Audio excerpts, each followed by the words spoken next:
Wednesday week is sponsored by Michael Constantine Wealth Management. We bet you can't find a financial advisor closer to Hillsborough Stadium.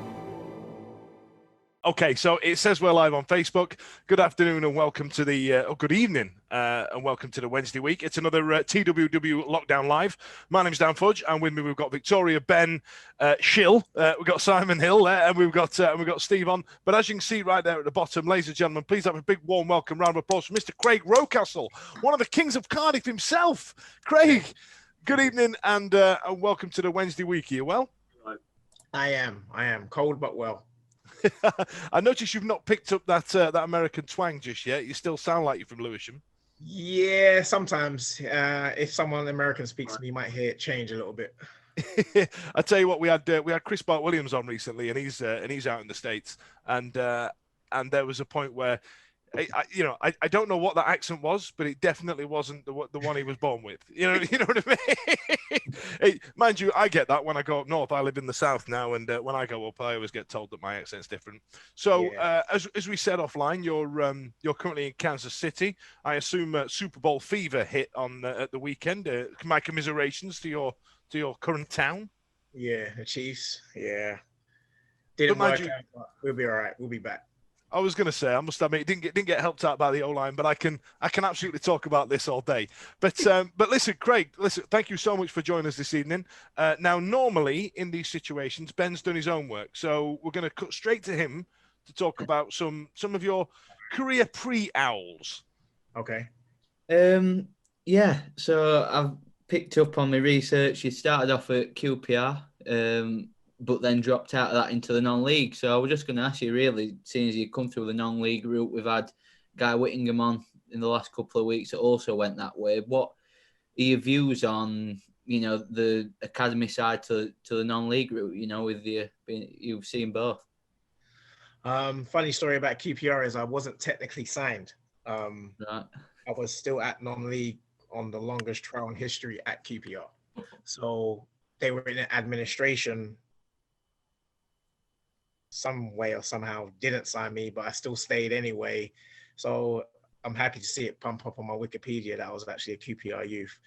But the academy side, well, obviously the non-league side is just men's football. So, at 17, 18, 19, you're playing against men, some who have been professionals, some who are very good players, and they all want to kill you being a youngster. So you have to, toughen up quickly.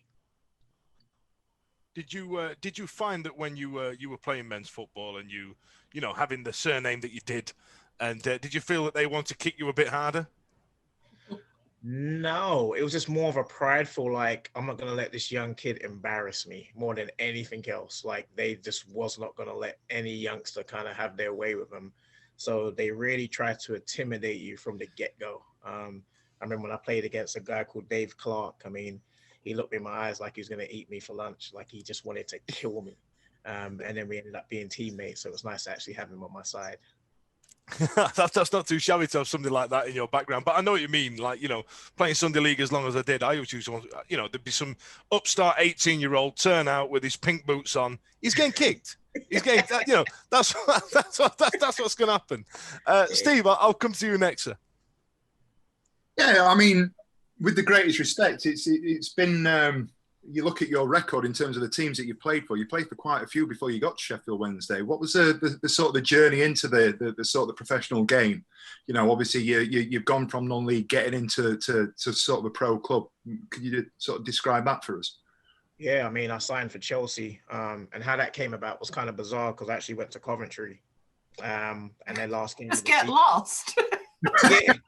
Yeah. I went to Coventry, and the last game of the season was against Chelsea in a reserve game. So I played in that. And long story short, I then got a call from Chelsea asking me to come in. So it's bizarre how it happened. And even when I was on my way there, I thought someone was pulling my leg. So, the transformation going into that was just a dream come true. I mean, I get to step in with world-class players. Do some name dropping, Craig. Don't be modest. Come on. I mean, you step in there, and obviously, Frank Lampard was there. He signed a year before, and then you have the likes of Crespo, Emmanuel Petit. Jody Morris is in there. I mean, the list is huge. Marcel Desailly. I mean, there's some legendary people that I actually got to be around and watch do their thing. Was there a point you were there and you were sat there thinking, what the fuck am I doing here? How pulled this off? Like, you know what I mean? Like, what is it? Is it called Napoleon syndrome or something where you kind of sat there going?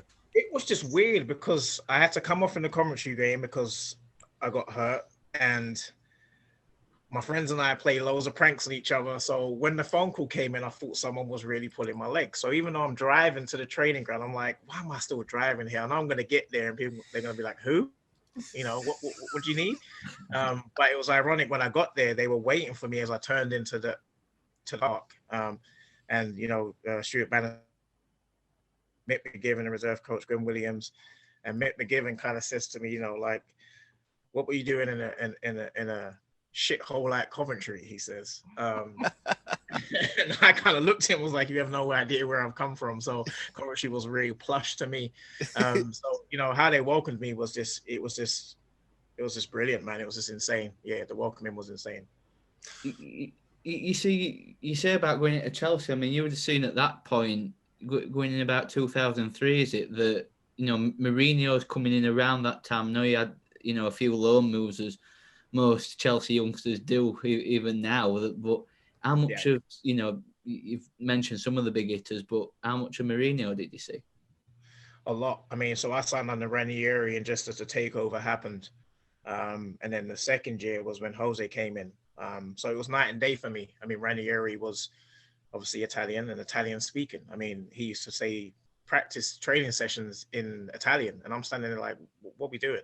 So, you know, you had people like Marcel Desailly translating into English, you know, like, oh, we're doing 2-touch keep ball. And I'm like, okay. And the game's already started. So Mourinho comes in, and I mean, he knows my name, he knows my stats, he knows my history. So it was totally the bipolar opposite. They actually spoke to me on a regular basis. When I was in the squad finally at Chelsea, if I made the bench, it was like a tap on the shoulder and a thumbs up, not real conversation. And if I didn't make it, he would tap me on the shoulder and say, not today. So that's the conversations I had with Ranieri, but Jose was totally different, like totally different. In what way? Like, was he a bit more communicative? Is that the word? What's the? Nick, help me out. Did he communicate more? He did, and that's what I'm saying. Like he just won the Champions League and came to Chelsea, and he knew everything about me. Oh wow! To where I was there with Ranieri, and I said I got a thumbs up, a hello, a good morning, not today. You know, in that whole time frame, and then somebody came in and knew everything about me. So it kind of just gave me more confidence to impress and be involved and to do what I needed to do, because he actually knew everything about me. We talk about your surname, Craig, and obviously your cousin played at Arsenal Arsenal legend, and then obviously he was at Chelsea towards the end of his career. So did you feel the pressure just with that link especially? No. So David was well liked, well loved. So everywhere I went, people spoke to me like they knew me my whole life. So, you know, I would watch David, and sometimes I would go to a few games at Highbury more often. And when I stepped in at Chelsea, you know, people like Frank Sinclair and Eddie Newton and players came up to me and welcomed me like they've known me my whole entire life. So I didn't really feel a pressure. I said the welcome into Chelsea was just brilliant because of the foundation David left behind. You know, and that's when they started calling me like Rocky 2 and things like that. So I didn't feel the pressure. I actually felt like at ease. I felt more pressure leaving Chelsea than when I was at Chelsea. I can imagine that being something that was quite big for you. But I guess you wanted to set off and carve your own career. Do you know what I mean? Because careers such as yours, I really like, because like you know you don't get to see them anymore. It's akin to like the charts. You know what I mean? But back in the day, in Opal Fruit days, you know, a song would come in, it would go up, it would go down, and then it might get to number one. And now they come in at number one and go down. And that's kind of what happens nowadays with young talent. You know what I mean? Right. They come in at the big club and then they start playing for what's perceived as lesser clubs. And every now and again you get that breakout star. But you, like along the line, I think the last player that I remember in recent memory was like Michail Antonio, to come from somewhere like Tooting and Mitcham to be now playing for West Ham in the Premier League via the leagues. And you you had that similar career. That's something to be really proud of, right? You must be going like, my football did the talking, and that's what got me up there. That's how I was programmed. You know, my parents invested in me a lot in confidence, and it was just to do it, don't talk it. You know what I mean? Like, show people your worth. You know, don't you know, pussyfoot around. Don't walk around like you're better than you are without showing it. So I've always kind of believed in who I am and what I could do.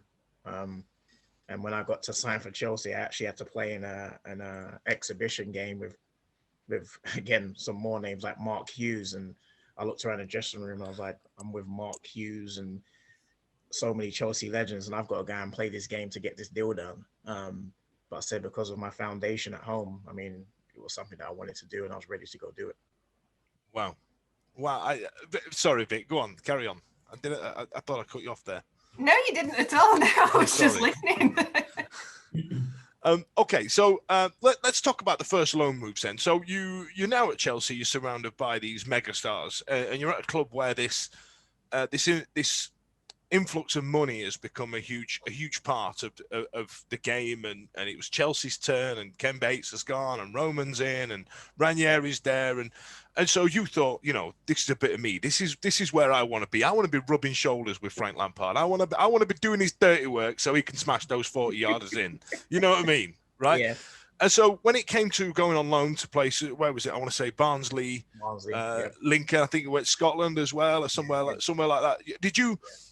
I guess what I'm asking is, as a young man, do you understand that is the process to get yourself onto the big pitch, to go through that rite of passage, as it were?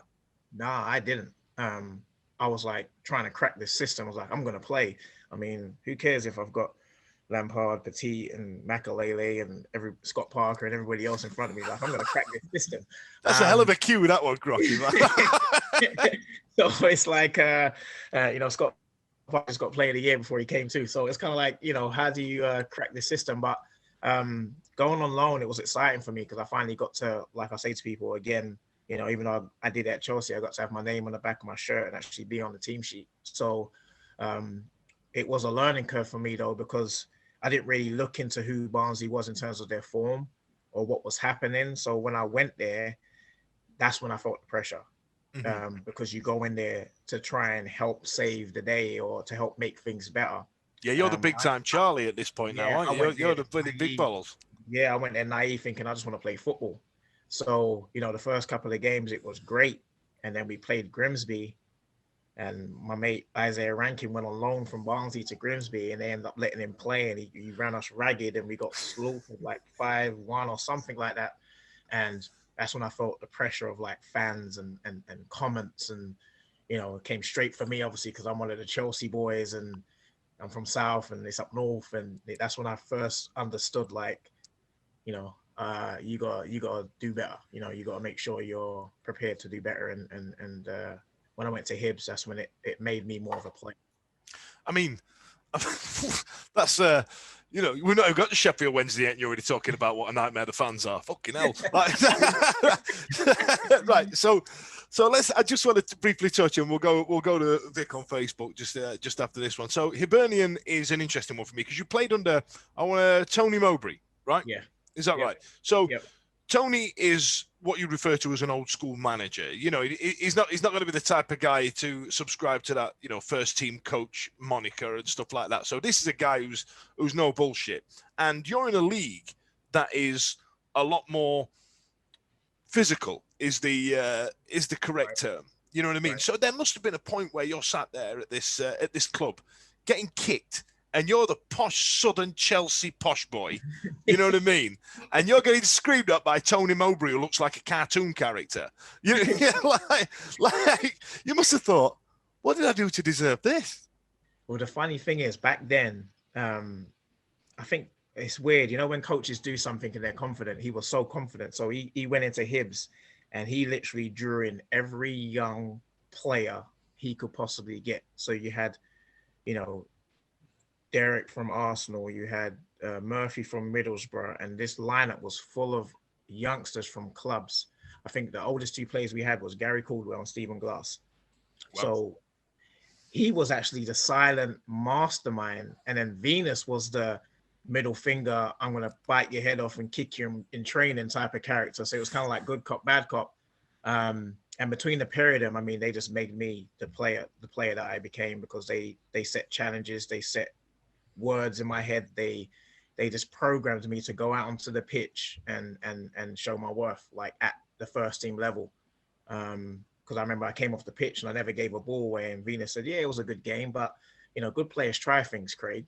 They don't just take safety, so challenge yourself, mate, if you want to play in this team. And it gave me challenges that made me a much better player, more confident player, more established player. So they definitely kickstarted my career. So those loan periods, like you say, you've now got the name on the back of the shirt. You're now going out. You're now crossing the line to start the game. You know what I mean? That must be an absolute dream come true at this point in front of X amount of thousands of fans, because they're quite. Again, I'll try and use the polite term. They're quite passionate in Scotland about their football teams, especially in the capital. Yes, they are. Yes, they are. The Hibs fans are very faithful. When I got there on a Monday maybe, and I played on a Tuesday night, a reserve game against Rangers. And I mean, they came out in numbers to watch, me and a few others that signed play, and the support was phenomenal. So when I stepped out there in a real game, and even the Hibs versus Hearts games and the Hibs versus Celtic and Rangers games, I mean, this place was just mind-blowing. Wow. Well, I mean, did you? So you must have played against Hearts then at some point. You must have sampled that derby. That was actually one of the last games on New Year's Day before I went back to Chelsea. And they lock down the city, and you start off at Hibs, and it's all green and white and happy faces, and you turn the corner and people are throwing coins at the bus, shaking, giving you little kids giving you the middle finger, 2 fingers, and this is hostile, man. And I think we went there and we lost. And I remember them just throwing coins and waving white flags and everything, like it was embarrassing. And then we got them back at our place and we kind of tipped them over. So it was a good feat. Yeah. All right, Simon, I'll come to you now, sir. So we're at that point now where you're about to step your foot through the door at Hillsborough, then, aren't we? Because did you have a choice between going back to Hibs, or was it a case of choosing between Hibs and Wednesday? What happened there, Craig? The Hibs thing broke down. I enjoyed my time. They approached me about signing permanent. I didn't see nothing wrong with that, but I didn't agree to their policies. They kind of based pay on age. So I was kind of like, I'm not a money hungry person. So I was kind of like, you can just pay me what you think I'm worth or what you can afford, not based on age. Because if I'm playing all of these games, it makes no sense for me to take less money to play more games. But if you say to me, we've got this in our budget, does it work for you? Then I would appreciate that more. So long story short, it got to a point where I said, all right, I'm not doing it. And then I got a call from Chelsea, and Jose Mourinho was like, I'm happy to have you back. I thought I was going to keep you. Did you like it there? I said, yeah. He goes, well, I'm glad to have you back. We play Scunthorpe in the FA Cup. So I'm buzzing to go back. But by the time I get back, my clearance didn't go through. So I missed that game too. So it didn't go to plan. But because of the relationship and how he spoke to me, I was excited to go back because I had the whole preseason with the first team. And I was excited to go and play instead of sitting around, and then having him actually still remember who I was. Like I said, it was incredible. So I went back, and when I went back, obviously didn't work out to plan because I didn't have as much patience, because I've just gone from playing to then, I think my first game back was Norwich away at Carrow Road, and I felt like a granddad. I mean, everybody else around me was like 17, 18, and there's me playing in this reserve game. And I was like, this ain't, I can't do this anymore. So based on the offers I had and the conversations I had with, Gwen Williams, Steve Clark, Mick McGivern, I just love Sheffield Wednesday because I grew up seeing David play against Sheffield Wednesday at Arsenal, and the fans, and Chris Waddle and Sheridan and Bart Williams. And I just remember just the blue and white, and I played on loan against Barnsley. And I mean, I remember hearing the drums. So I was like, this is a done deal because I want to play in front of crowds. I don't want to go to a hole in the wall. I'm sorry, but I want to play against, play for somebody that has support. So I took the step down at that time because I had some offers in the Championship, and I went to Sheffield Wednesday. That's amazing that you actually looked at our history. That you actually through knowing the players who played for us, and not obviously seeing the fact of the crowds that we got at Hillsborough. Despite then you were right, we were in League One. That you actually took that on board and went, you actually looked at our history and that attracted you, which is just, how many players do that now, you know? Yeah, my dad was a football man, so I watched football, man, and he loved players, and he would tell me, watch this player, Craig, watch that player. So I remember, Chris Waddle being one of them. Then I remember while I'm watching Chris Waddle, I saw, Sheridan and Mark Williams in the middle of the park. So for me, it was just like, I'm going to Sheffield Wednesday. Fantastic. Obviously, you came over to us, and am I right in thinking we were your first professional league goal? Is that right? Yeah. Yes. So how was that as a feeling? Like, obviously, you've made the step to a club that you've researched on, you know the history, and then I would have to look at Wikipedia to remember what game it was. I want to say it was at home, Blackpool. And I think we won it, didn't we, from that? So how was that moment?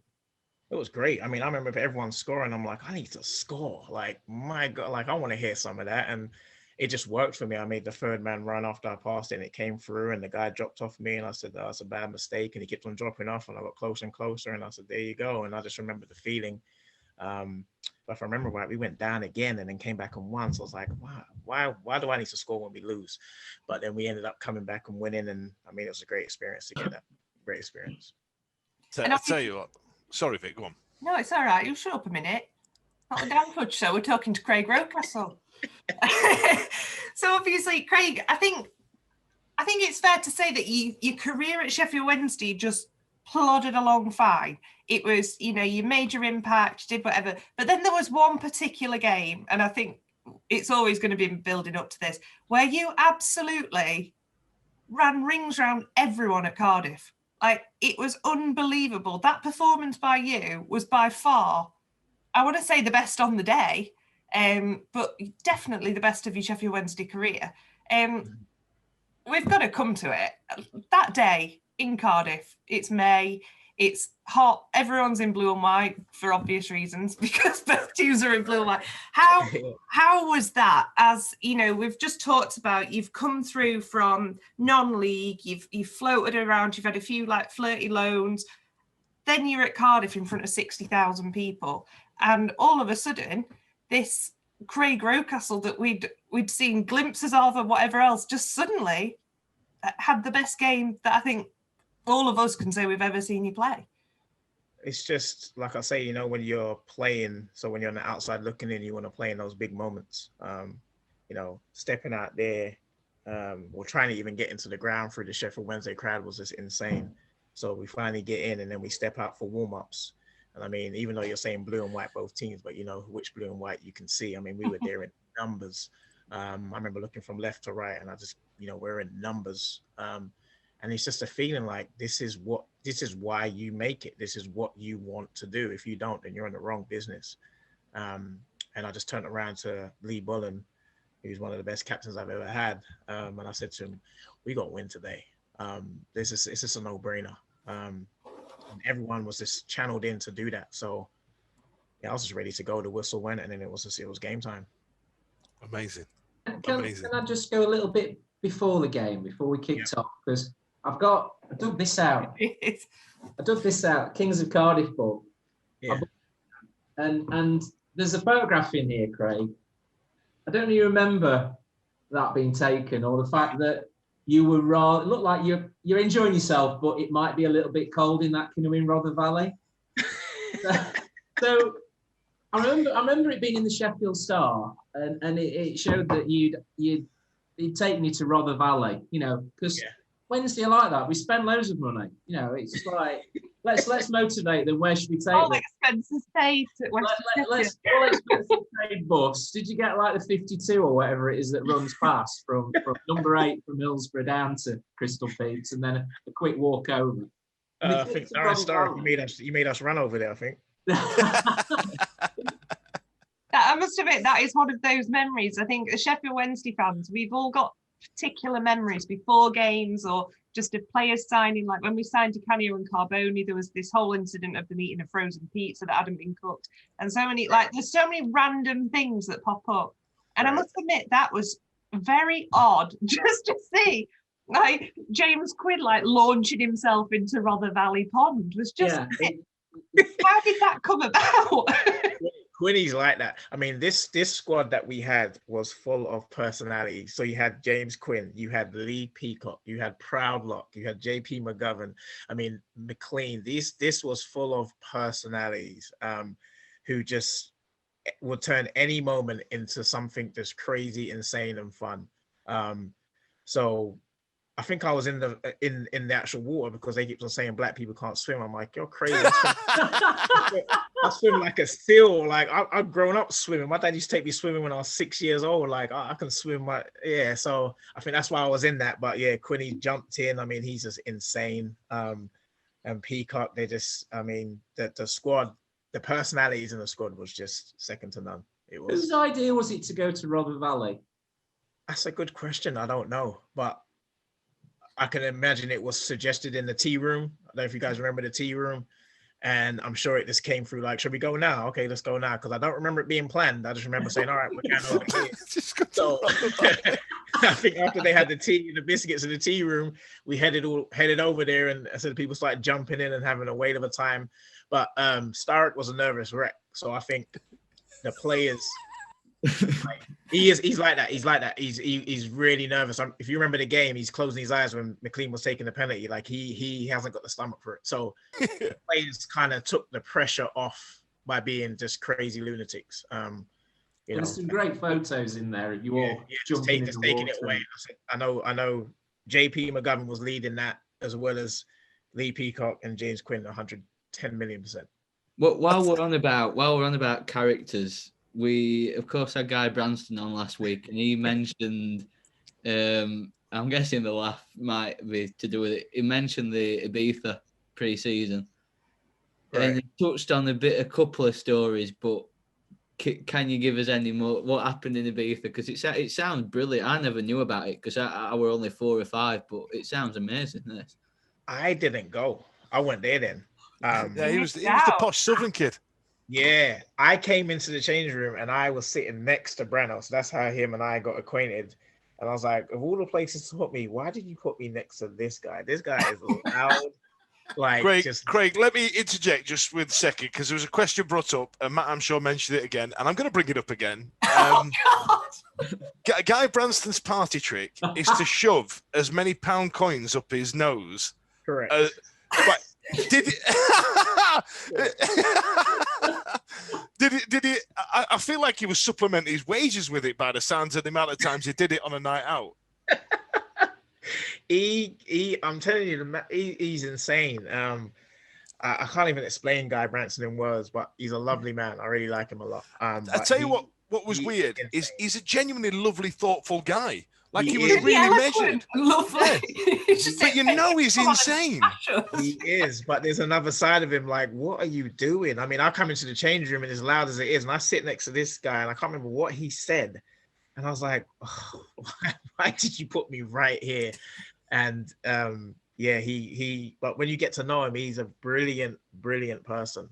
He really is, but he's just got this side of him. Him and Lee Peacock, I've got this side to them where they're just the way they dress, hygiene. It's a whole another hour of explaining Lee Peacock and Guy Branston. Well, I'll make some notes for that for when we have Lee on next. I've just got one more question before we go to Facebook, Vic. Steve, did you ever get any jokes about not being able to swim at school? Like, there was like a nod of recognition there, Steve, and I felt like I was a county swimmer as a kid. Oh, it was a running joke. It's such a myth. It's such a myth. Vic, what have we got on Facebook, darling? So moving into Facebook, Martin has asked, obviously we're going to talk about the final in a bit more details, but he says, what were those second half minutes like when it felt like it was all slipping away? Like, do you register it or do you just keep going? I was pissed off because no disrespect to Hartlepool, we were the better team on paper, on the pitch. Our main concern was Brentford because Martin Allen's a lunatic and they had Dion Burton and a few others and Rankin and everybody else who could score out of nothing. So once we got rid of them, we thought we were home and dry, and then we take the lead, we dominate the game, and then we find ourselves 2-1 down. I was just pissed off, like, how did this happen? But I knew we would score, but I was hoping that we wouldn't like give up a goal trying to score. But once we went level, it was game over. So it was just a state of shock. And it's like just pissed off, like we need to get this goal back. But our midfield, you know, Chris Brandt, me, Glenn, Whelan, JP McGovern. I mean, we feared nobody. We didn't shirk a challenge. We didn't give a crap. Yeah, it was just a state of shock. Amazing. I mean, I think we all of us, apart from Ben, who was at school, I think we were all just. I was on holiday actually. I felt physically sick. It was awful. That before I really started going. That I think I were actually in Italy. Craig. Yeah. It weren't really a penalty, were it? We absolutely robbed them blind on that, didn't we? Who told you that? I might have seen it once or twice on a video somewhere. Like, Looking on VAR. Yeah, go ahead. Nick, what else do we have? I think everyone's just kind of reminiscing about Cardiff at the moment. There aren't really any questions, but so we can just go with that. So obviously you got the first assist. Yep. That moment was just, the crowd exploded. We know the story behind the hand waving, but for those that don't, you know, what was that celebration about from JP? Any given Sunday. And he was talking about him and Glenn Whelan were talking about it all the time. And ironically, they both scored. So JP, when he talks about something, he's going to do it. So as soon as he scored, he was going to do the celebration, whether it was 5 minutes afterwards, he was still going to get that celebration out. So yeah, the Any Given Sunday thing was talked about and discussed, and said he popped up with the first goal. So he was. Did you watch it on the coach on the way down, or is that a myth? What's that? Any Given Sunday? I cannot remember, because I remember we all had to choose. We could all pick a song for a playlist. So I remember the CD just playing a lot. Some people watching movies. I was just waiting to get to Cardiff. I was kind of just chilled out, ready to go. As Lee Bullen says, I'm the most laid-back character off the field. So I can't remember if they watched it. He might have watched it himself, though, because loads of people brought their own movies and different things. Did you travel down that morning then, Craig? Nah, we got there the day before. Right. Okay. Yeah, because I remember we watched the other game that was before us. Right. Yeah, it's playoff weekend. It was playoff weekend, and they do it all in Cardiff, didn't they? Before, wasn't it? My old manager. I mean, like you said, Craig, right? So you're driving through, and there's the weird thing about playoff weekend, especially in the Millennium Stadium as well, because it's right in the middle of the city centre. You've got thousands of people from about 4 different teams, usually just strewn about the place. Correct. And the Sheffield Wednesday, numbers. I mean, there was a rumor that there was 80,000 there, and we'd stolen 20,000 of their tickets or something like that. You know what I mean? We absolutely were a big presence in that stadium. I mean, as Vic mentioned earlier on, you ran your blood to water that day. Does things like that spur you on? Like when you can see these people's faces and the look in these faces, and you go, do you know what? I don't want to let these guys down. Does it make a difference, or does it absolutely petrify you to shit? Because some people, it makes you see the importance. And like I said, we turned down the road to go down the hill, and we couldn't get into the stadium. You know, our fans were in front, side, behind, and we were stuck there for a while. And I said, that's, to me, if you're terrified, you're in the wrong business. To me, you look at that and think like, we got to get it done. And like I said, when we stepped out for warm-ups, you could see which blue and white team was there, because they erupted as we came out to warm up. You could just feel it was like a home game. And I'll speak about that when we went to Barnsley. I think we went to Barnsley, and I think Barnsley had 10 and we had 11 at Barnsley. I remember going to Brentford, and we completely packed. I think people were sitting on people's shoulders at Brentford at the back. I mean, we made every game feel like a home game, like every game, no matter where it was. I remember standing outside this bar with my dad, having a pint, and the coach literally came round the corner. The road was full of Wednesday fans. We parked at Newport and got the train in. And was your car there when you got back? Yeah, it was still there. Yeah. I wouldn't have given a shit if it hadn't been, to be honest. But, and me and my dad stood there with a pint, and it was a nightclub. We couldn't get in any of the pubs, and it was this nightclub where they were serving downstairs. It was surreal. Walked into this nightclub and then walked back out and stood outside. and literally the coach turned onto our road. It was like a side street in Cardiff. Yeah. And I remember looking, and we all of a sudden just realised it was the Wednesday coach. And I think Sturrock was sat in the seat where normally the guide sits with the microphone.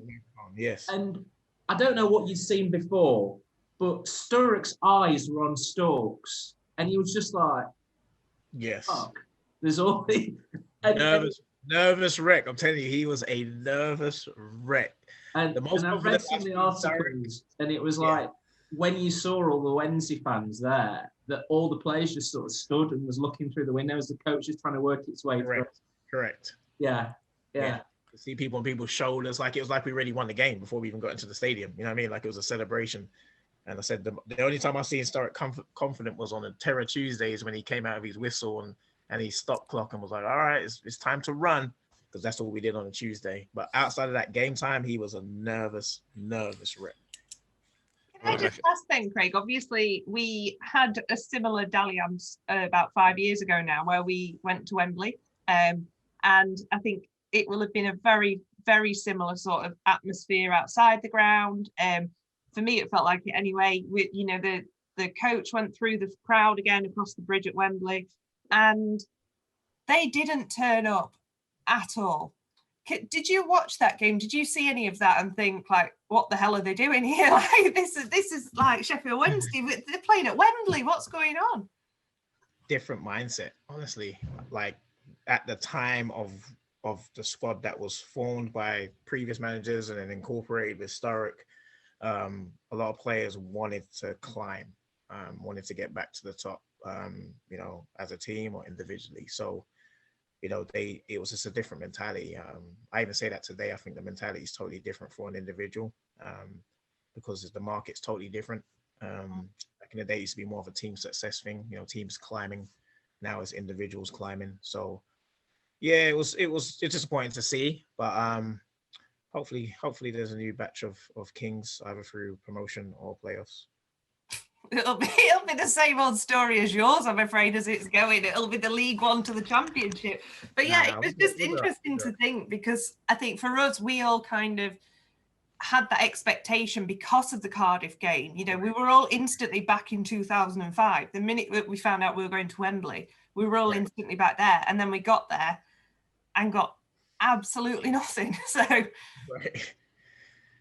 maybe it should have been played at Cardiff and not Wembley. Yeah, maybe. I must admit, when I walked into that stadium, I didn't expect half of it to be under the sea level or under the road. You kind of go, well, this isn't that big a stadium. Then you go in, it just dips right underneath it. It's absolutely bloody terrifying. Yeah. I just want to touch. Say again. It was an amazing stadium, I thought, Cardiff. Oh yeah. I mean, obviously, I was lucky enough to go to the old Wembley when we won in '91, and then the cups in '93. And I always liked the old Wembley, and obviously we were at Cardiff because they were redeveloping Wembley, weren't they? Yeah. There. And I've been to Cardiff City's ground, and then obviously to go in there, and I thought it was amazing, because even though it was a big stadium, you seem to be really on top of everything. You're really on, and you see the photographs, and even though it's big, it almost seems compact in a way, and it's on top of the pitch, and the atmosphere was just the most incredible atmosphere.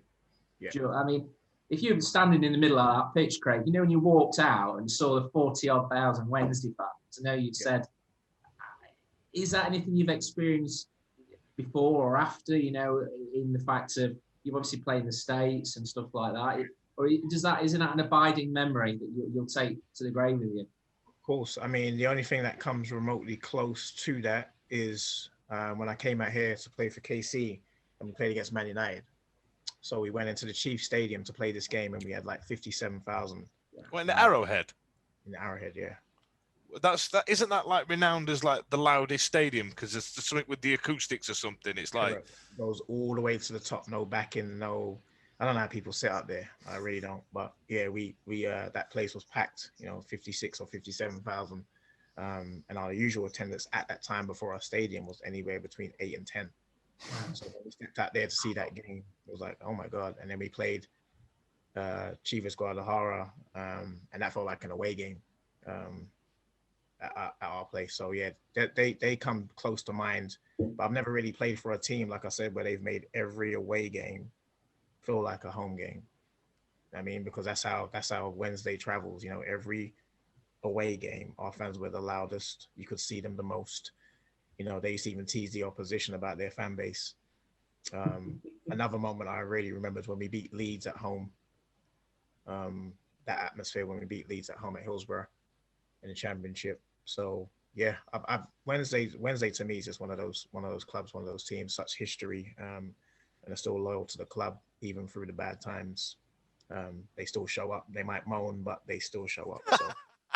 But they're entitled to moan for me because they do show up. I mean, some fan bases deteriorate, but Wednesday doesn't really deteriorate like that. So I think that's our issue, isn't it? I think if we all spoke, I think we've put our time in, we've done it, we've paid our dues, we've turned up in our numbers, and we've not been rewarded the last 20 years. You know, we've had some things to shout about. You know, we've got out of League One, but you know, your question is, should we have been League One in the fucking first place? Like, do you know what I mean? Like, so I just, you know, let's just stay on Cardiff before we move on. Steve, have you got any more there, pal? Have you? Because I stitched you up last week, didn't I? You stitch me up every week, mate.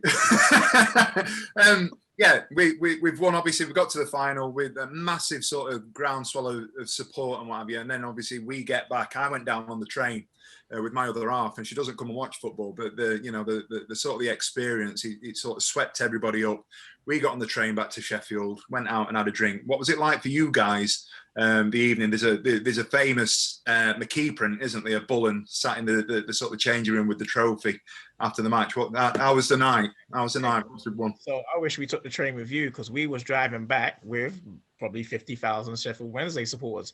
So the motorway was slow, jam. So we had about 4 different parties at the service stations because everyone would pull into the service station and then we would pull in afterwards and they'd be like, oh, there's the boys. And we'd be going up and down the escalators, you know, with the trophy going up and down, sliding around and get back on the bus, sit in traffic, get off at the next service station, do it all over again. And then we finally got back to Sheffield and we just ran into the first place we saw. You know, we still had like shower bags and, you know, tracksuits on and everything else. And I mean, that's all I can remember. Everyone was just having a great time. That you actually stopped on the M4 and did a conga? Yeah, I kid you not. We had parties in the service stations. It went on. People was looking at us like, who are these people? Like, because as soon as we pulled in, we saw all the other buses and cars that have pulled in before us. And then once people saw that we had pulled in, they pulled in behind us. So yeah, we had about 4 different types of in the service stations until we got back to Sheffield. So yeah, it was a long drive back. It was a long, entertaining drive back. Go on, Ben. Well, I'm sort of moving us on now. This is a question for the season after, and it's one quite personal. Oh, don't get there yet. I'm still talking about Cardiff. I'm still happy. I'm still buzzing. I'll tell you what, Craig, at Cardiff, when McLean was coming on and that penalty was about to happen, I mean, I think all of us will say the minute he stood up and took his tracksuit off, we knew he was going to score. It was just inevitable. And obviously there are all these rumours about he was going to get a bonus, etc., etc. But did you all feel that as a team? Was it a case of as soon as Steve McLean comes on today, he is going to score? Yes. They're lucky that he was injured. We were all injured. I mean, I had an operation the next morning after when we got back. We were all kind of the walking wounded. So Maka was fighting tooth and nail to get on this pitch, wanted to start, but they felt like if he had started, there's no way he would have got past the first half. So it was kind of like a percentage thing. Like, when do we bring him on? When did we bring him on? And I think some of the boys was like turned around. I think Bullen turned around, was like, get him on, because I mean, Steve McLean and Kenwyne Jones could score with their eyes closed. So once he came on, you just knew that he was going to score. Kenwyne Jones, that just upsets me. Every time I see a tweet saying name a lone player you fell in love with and you regret it every day. There's Michael Hector and Kenwyne Jones. I'm like, oh, if I just, you know what I mean? Go on then, Ben. Go on, bum us all out. Go on, John.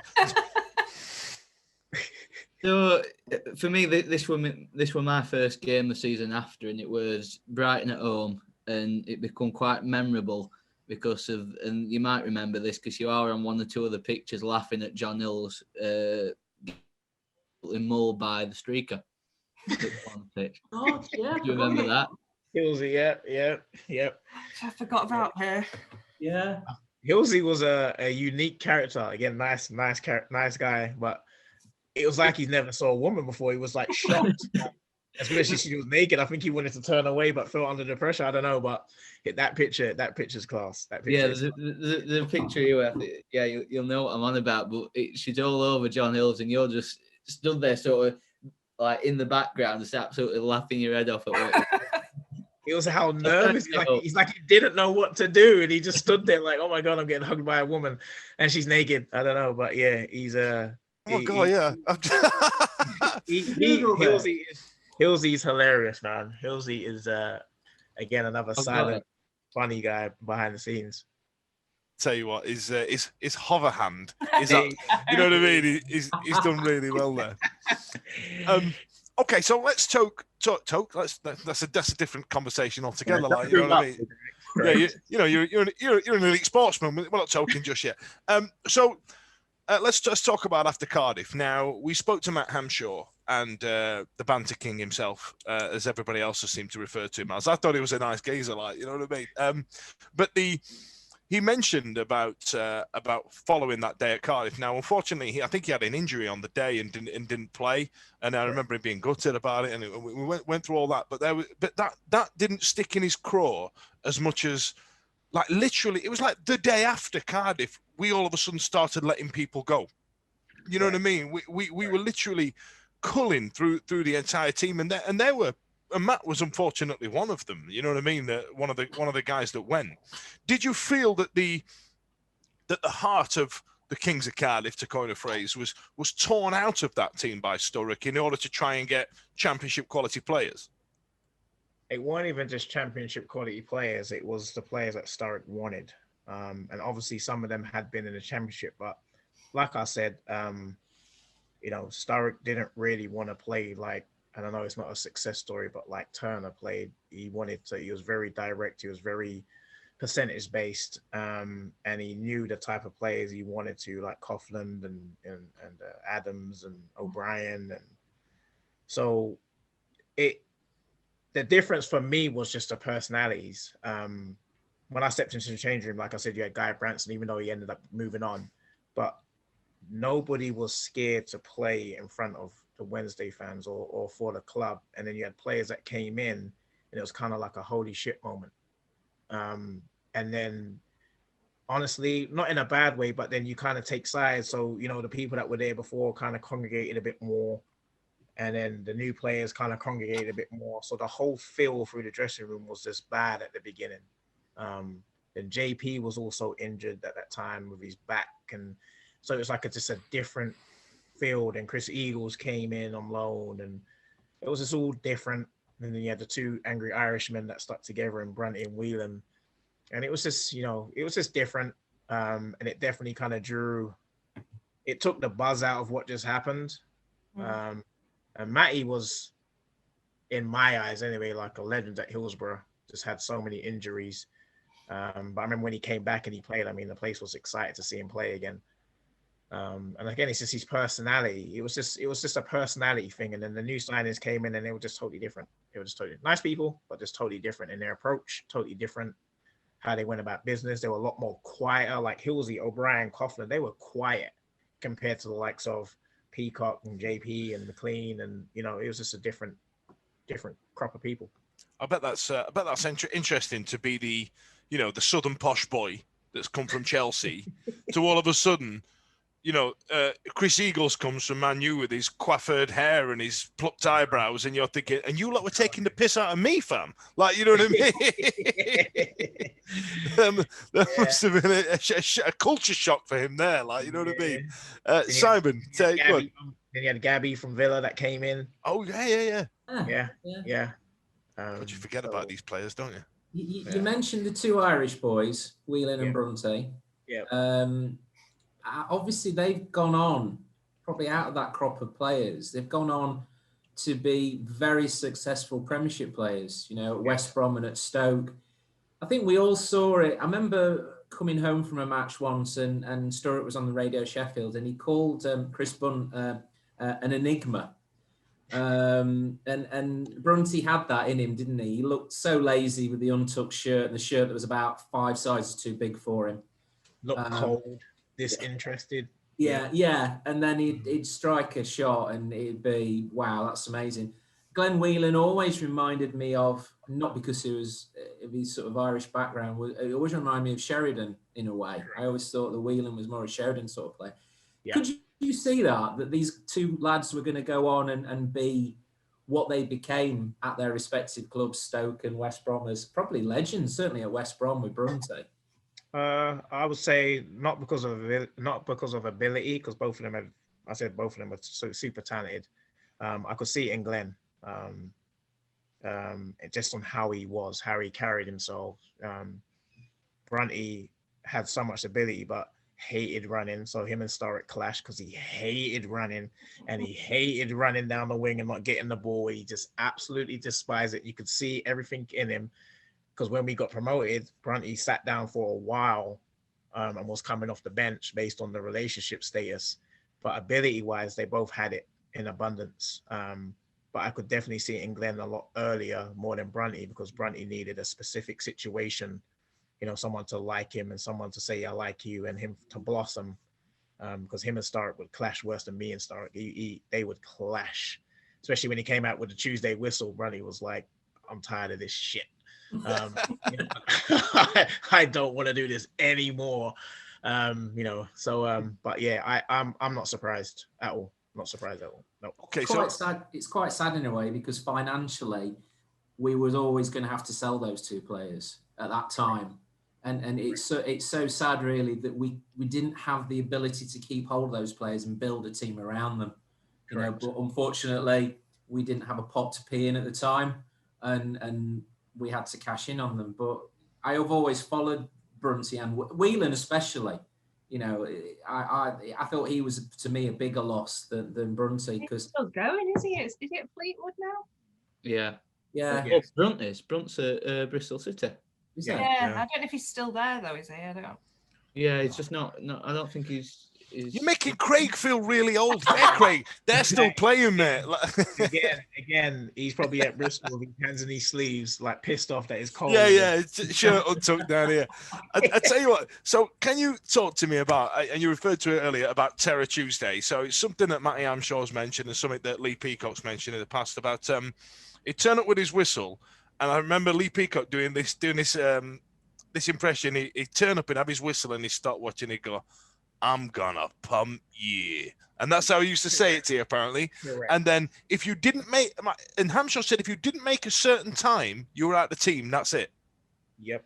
No lies. So Sturrock didn't take training. If you remember the training ground, his office looked out the window. So he was always in the building, and Summerfield and Sloop and everybody else kind of took the train session, and he would come out near the end and maybe go through what he wanted to see, from kickoff or in certain aspects of the game. But on Tuesday, this dude was in the tea room. He's just swirling stuff around. He had this big grin on his face, and everyone's just looking at him like, I want to kill you. And yep, you're going to make these times. And if you don't make the times, he's making you do it again. And he's just, and again, you got someone like Brunt. He's like, I don't want to do this. And it's proud block. I don't want to do this. And it was just an interesting concept for the day. And then we'd also Thursdays, but not as much as Tuesdays. Yeah, Guy Branston mentioned it as well, though, that there were that much running. It wasn't even safe from like a sports science point of view. Not that sports science were having that much of an impact in 2004, but it just seemed like you were running at times you shouldn't have been. There weren't no sports science, because he would run us and say, "Oh, I'm giving you Wednesday off." But then we would come in Thursday morning and we'd be pumped again. I'm like, hold on a minute. Did you just say we just did this all on Tuesday? Yeah, but you had Wednesday off. Like, what is this? But at what cost did we have Wednesday off? What is going on? So then you have some smart people like Peacock that would be kind of like half injured on a Tuesday and half injured on a Thursday, and then right as rain on a Friday, ready to play on a Saturday. So he kind of uses his experience to manipulate the running. But yeah, he just would absolutely pump us based on giving you Wednesday off, and come in on Thursday and start this training session on running. Like absolutely suck it in. Everything he did was, I came there and he goes, all right, I want you to go stand on the halfway line with all the defenders. So we have Spike, Bullen, Paddy, Heckingbottom, and we're heading Spike's heading the ball from the 18-yard box past the halfway line. And he goes, that's what I want you to do. I remember leaving there that day. You're talking about concussions. I remember leaving there that day with no feeling in my forehead, my head, my eyeballs, the back of my head, because he had me out there for an hour heading balls and trying to head them over the halfway line from the 18-yard box. So everything he did had no science to it. None of that stuff will be happening in today's game. That's what I said. Today's game's different. The mentality is different. Are you still in touch with any of the lads? Like, it seems like you had a hell of a that Kings of Cardiff team seems to have a hell of a camaraderie around it. Like, I assume social media has made that a lot easier in recent years. Yeah, when I came out here, it was a bit difficult because obviously my number changed, but through social media and getting numbers again, for a while there, the likes of Bully and Peacock and Quinny, and they kept on trying to plan this, where was it? Like, I don't know, Magaluf trip or something like that every year. Peacock loves Magaluf. Yeah, and I always speak to JP. I speak to JP and Lee Bullen the most out of everybody, but every now and again, I'll touch base with Glenn, Brunty, Quinny. Quinny's in the States. So yeah, it's more through Hampshire or mainly on social media. But yeah, we were together. It was a group. It was definitely a group. It was definitely a squad that was together. And you've touched upon it, Craig, when you said that Lee Bullen was probably the best captain that you played for. Could you see him? Did you feel that it was inevitable that he would go into management, and would you have thought that it'd have been at Wednesday, I suppose? Bully was like mentally ahead of his time as a person, very mature, very focused, very smart. So him being in management didn't surprise me. I said as a captain, he just knew how to mediate on both sides, because I said you had some of us that were pissed off with the running, and he would be the mediator for us and represent both sides well. And he cared about us as a captain. He wasn't afraid to stick up for us as a captain. So that's what I mean by the best captain, because his qualities as a captain were there. And I think he's played in every position, ain't he? I remember the championship, he played in every... It's a clean sheet. We're all just nodding because we don't stop talking about it, to be fair, Rob. Like, you know what I mean? Steve, go on. Yeah, just a couple, really. What do you think about where we are now? Obviously, we've talked about Lee Bullen there. And one of the things for me, and I've put a tweet out sort of separately to this tonight, just about Neil Thompson coming in. And, it seems to be that there's been I won't say a transformation, but he seems to have galvanised what he's got, where there's been lads that have been in there at the moment, like Pulis and Monk before him, that have had the same sort of players that have not managed to get what the tune that Thompson seems to be getting out. And obviously we've touched on Bullen there as well. Do you think it's the man management and the ability to sort of work with the players that they've got, that, knowing the fabric of the club? Where do you see the club sitting at the minute? And is it to what extent is it Tomo, and is it Bullen behind the scenes that are sort of pulling the strings a little bit to make it work a little bit better? 100%. Bully is a person that you can go to, and he's going to make you feel better about yourself or the situation. He's going to help you. So some coaches are just not like that.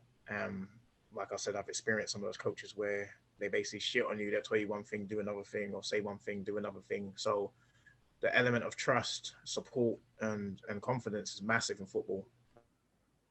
I would like to see the chairman give the job to people who are going to be able to manage people. Mm-hmm. I hate the whole quick succession thing, because somebody did something over there, I'm going to bring him in because he's going to be able to turn what we've got around, and they want to start bringing in different players. All of that takes time. Why not coach and manage the players that you've got? So I would like to see something like this be more stable and allow them to not just always want to sign players, but, stabilize the club, stabilize the team before you start trying to make these signings. The signings just literally stop the flow of what's already been done. And I feel like they're needed, but I think the timing has to be right. I think Jurgen Klopp said something very similar, didn't he? When he first came over to Britain, he'd been here a year, and he said, we are, as a country, obsessed with signing new players. It's like we have to do it instead of coaching the ones that we already have. I mean, which was a great sentiment at the time. And then I think in that summer he spent something like 330 million quid on new players. But I agreed with him at the time. But at least he kind of saw what he had, worked with what he had. Yeah. you needed to get, right? So I'm not saying you can't sign people, but I hate the instant success. Like, well, Sturrock kind of did that after Cardiff, didn't he? He did, because he signed David Graham, who probably is one of the most abused players I've ever seen. And it wasn't necessarily his fault. It was just where he scored so much goals somewhere else, but that wasn't us. Do you know what I mean? Like, he still knocks around Ecclesall Road him occasionally. It's very bizarre. He went to Sheffield FC for a while. Yes, he was. So like I said, it was like an instant. Let me sign this person. Let me sign that person, and it just didn't work. I think that was a bit of our hangover after the Wembley playoff final. In Carvajal's second season. We again spaffed loads of money, had to sign all these players, Alman Abdi, Adam Reach, and all these players, rather than build upon what we'd actually succeeded in. You know, because it did upset, you know, the Fletcher coming in, who was a great player, but what, three matches later, Forestieri is refusing to play at Norwich because somebody's come in and is earning more money than him.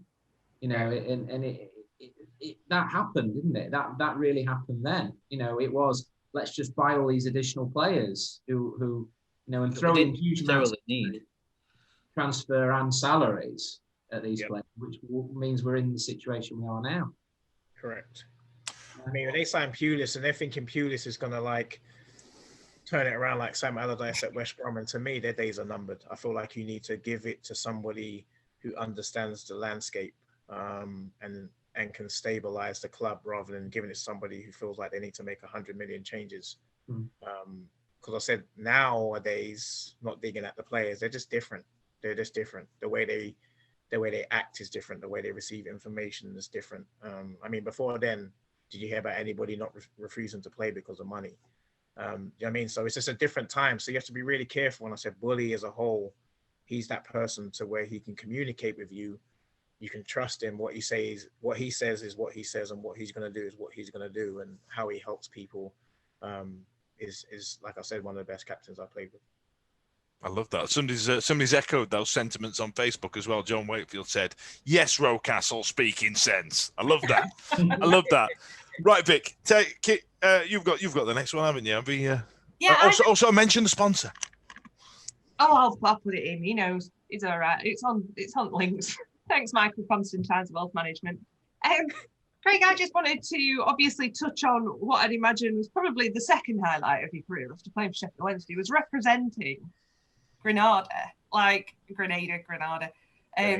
Grenada. See, I'm Sheffield, though. I would say Granada, wouldn't you? Yeah. I don't know. Isn't that where we used to rent tellies from, like Rumbelows? Yeah, that's why I think I say it. It's local news station, isn't it? But obviously, you represented your country or your dad's country, and how was that for you? Like, did that? Obviously, Dad's going to be pretty proud of his son rocking out there at Cardiff. He's going to be pretty proud of his son signing for Chelsea. When you came home with a Grenadan cap, that must have just blown him away. It was something that we always spoke about. They called me for a long time, but the problem was at the time, CONCACAF plays during the heart of our season. So that means you leave, over that Christmas period and you miss that core part of the season. So when I came out to the States, that's obviously our off season. So it kind of just meshed really well that I could finish my season and go do that. And then I ain't got to worry about the whole preseason side of things because I've been playing the whole off season and then go back in. So it kind of just worked out better. But the best part of it was every time I went there and I was leaving, people would be at the airport that kind of grew up with my dad and would tell me stories.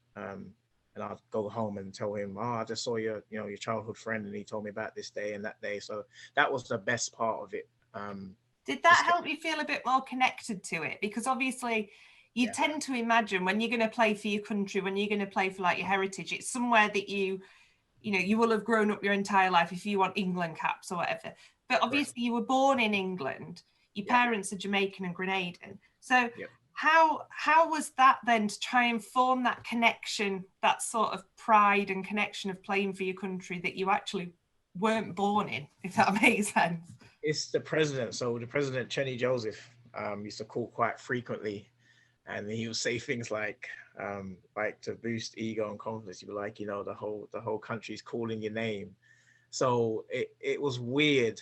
But going there, like I said, the welcoming was insane. The group of boys, the staff, I mean, the welcoming they gave me was, they're so excited that I finally came, and you had people like Jason Roberts and other players that were there before. So I joined in with them, and it was just a really nice experience. There's a lot of dedicated players there who have played in better places. So they really wanted to kind of get back to the Gold Cup and compete and do different things. So I was glad to just be a part of that, because we did well in the Caribbean Cup to be placed in the Gold Cup, and I said, like, to achieve another goal was nice. All right. So before I wrap this up, I've got one last thing to ask you, Craig, and it's going to be: does Lee Peacock have the worst dress sense that you've ever seen in your life? 100%. Good. I'm going to send him that little bit of video. That's all right, isn't it? Ladies and gentlemen, to death, but 100%. This dude would show up. Well, this was pre-Chris Eagles. This dude would show up, and people would look at him to say, like, how did you put that together? And his whole outlook was to be different. So even when he started getting the tattoos and just different things, like, he just wanted to be different. And a funny story is when he was late for training, and he came in, he goes, "Oh my God, I was playing computer games and I just fell asleep." So he came in with like Cheeto stains up his jeans. I'm like, "What's wrong with your clothes?" He goes, "Well, I was eating Cheetos and I just kept on wiping it on my jeans." So he comes in with like orange fingers and stains all over his jeans and his shirt, where he was wiping his hands and playing, like, freaking computer games. I was like, "You are just disgusting, like disgusting." His personality, like I said, it was another person who could like really get people going. Like, he was a very good motivation tool, always full of energy, always laughing, the loudest laugh in the club. And said, like, a brilliant teammate. I'll not send him that bit. I'll just send the bit where you slag him off about the Chris. Ladies and gentlemen, and thank you for joining us on Facebook. Thank you so much for joining us tonight, Craig. It's been absolutely outstanding. Stay on the line just a second. Okay. Thanks to Vic, Simon, Ben, and Steve. Vic, check us off Facebook. The Wednesday week is sponsored by Michael Constantine Wealth Management. We bet you can't find a financial advisor closer to Hillsborough Stadium.